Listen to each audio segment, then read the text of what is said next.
Vaïgash, Tafshin Peibet, 5782.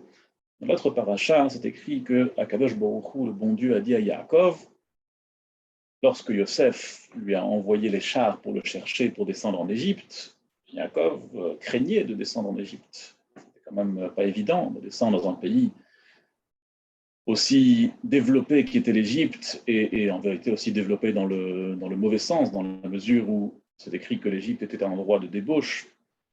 Yaakov avait peur pour le niveau spirituel de sa famille, de lui peut-être aussi.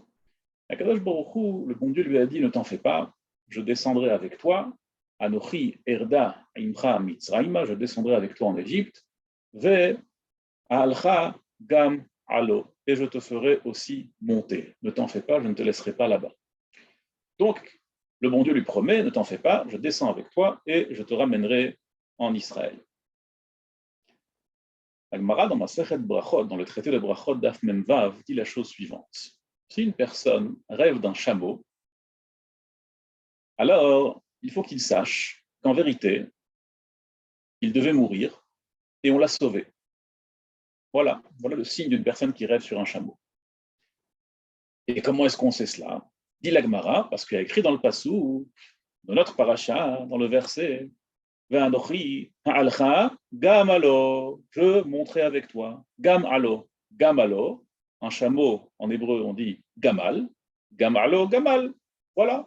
Donc celui qui rêve sur un chameau, en vérité, il a été sauvé directement par Akadosh Baruch. Quand on voit ce passage du Talmud, on ne comprend rien du tout. Quel rapport avec gam alo, qui sont deux mots, et gamal, qui signifie un chameau? On voit absolument pas de rapport. Alors oui, peut-être dans la connotation, quand on entend gamalo, gamal, oui, c'est vrai, ça s'entend pareil.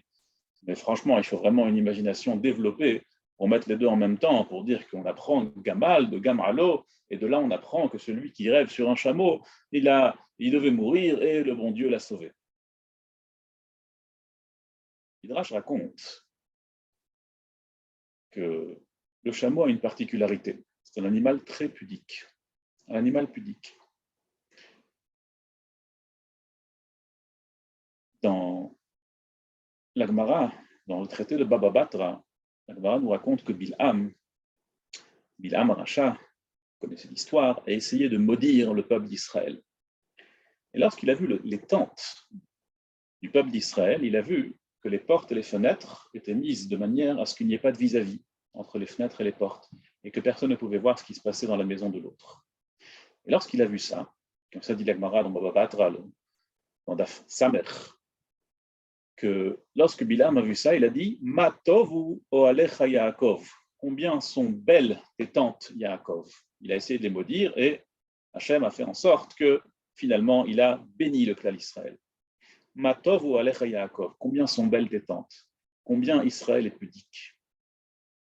Hazal nous disent, nos sages nous racontent que le clan d'Israël, bien qu'il était dans l'impureté d'Égypte, dans la débauche terrible, les Égyptiens, c'est des esclaves, mais ils ont toujours gardé, pendant toute cette période d'asservissement, leur mida d'être pudique, leur mida de tsniaut.